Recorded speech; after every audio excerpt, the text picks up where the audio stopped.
Hey everyone, Jeff here from Reef. A little update on the tank. So we do have a new inhabitant here. We have the powder blue tang. He's been in here for about a couple of days. The first day he was getting bullied by the purple tang, but he's a lot bigger than purple tang, so he's holding his own now. We do have the new XR Gen 4 that we got placed on here.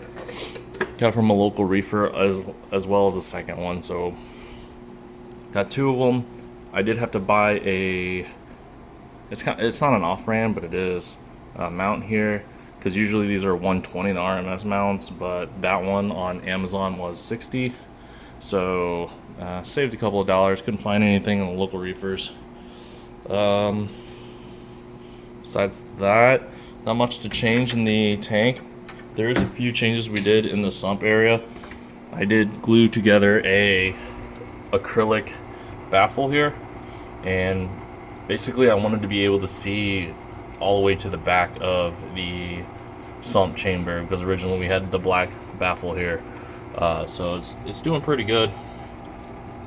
Deltec 1000i is running pretty smoothly, creating lots of skimmate there. We have the clear is still operating. I had two of them that I got from another local reefer, but it didn't work very well because the Waterbox sump isn't set up for two. The water levels are different between the two sock holders. This is actually running pretty good. They also gave me about 6 to 8 rolls, so that's gonna last me another year, and then we'll see what happens from there. Got some more macroalgae. This red one, and there's another red one back there. Kind of wondering about this green clopera, I think it's called. It's getting some white tips basically on the ends. I don't know if you'll be able to see them, but I was reading online, and it might be it's going sexual, but who knows? It could be just random growth. Haven't seen any real issue with that. Still have the feather duster, and then there's a smaller one down there right in the corner, doing pretty good. Have two snails in there cleaning up some detritus and other just dead organic matter from the clopera and other things. The corals in the tank are doing pretty good. There was this acan I had in the 20 that I moved here. He's doing all right. We have the jawbreakers.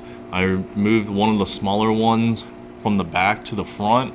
It was on some sand, so I went ahead and just glued on a plug. Those pink zoanthids, I don't know if they're called, maybe they're called Fruit Loops, I'm not 100% sure, but they are starting to encrust on the bottom right. These green ones haven't really done anything. I think these two are people eaters, this purple one and this green one. Not 100% sure about this orange one, but it's usually closed up because all the fish like to swim near it. The rose bubble tip is doing alright.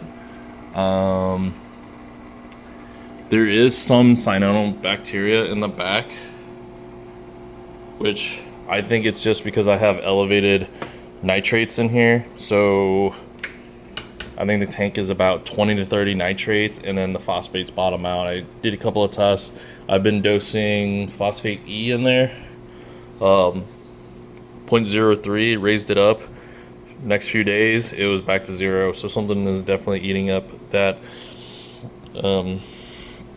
phosphate, which I think it's the vinegar I've been dosing. So I've been dosing about 20 milliliters of vinegar a day in the tank. And that's why the tank is kind of hazy. It's kind of developed this slippery film on a couple of things. The other thing I noticed is this macro rock that I got. It came out purple, and you can see it's kind of darker here than it is on top. And I think the coloring is kind of leaching back into the aquascape and the tank. There is one acro back there, but that was a test that I got a while back. It's got a white tip on it, so I think it might have slow STN. Who knows? I'll give it a couple more weeks. The skin hasn't peeled off, so I mean, it's doing all right. We did a part test with the new XR30, and we're getting about 300, 350 up top on both regions, about 190 here in the bottom shelf, and then at the sand bed we were getting 120. I think it was 100 to 150 here on the sand bed, and this anemone is getting about 190. So he's doing pretty good. The zoanthids, I think they're getting 100 as well. But I kind of wanted to ask, how would you guys configure the MP40s? So I have two MP40s. One's a little bit further back, one's forward. They're on anti-sync, running at 50% reef crest, and then at night it runs at lagoon 40%. I found that if I put this too far back, it starts splashing in the overturn. The return, but then we don't get any flow here in that back right region. So kind of just messing with the configuration. I know some people just do them both on the front and then they get another one on the back. There's been a couple of 72s where they just mount both of those in the back, but I think with this rock work is he's going to hit this rock work and never get in this area. So that's the update for the tank right now.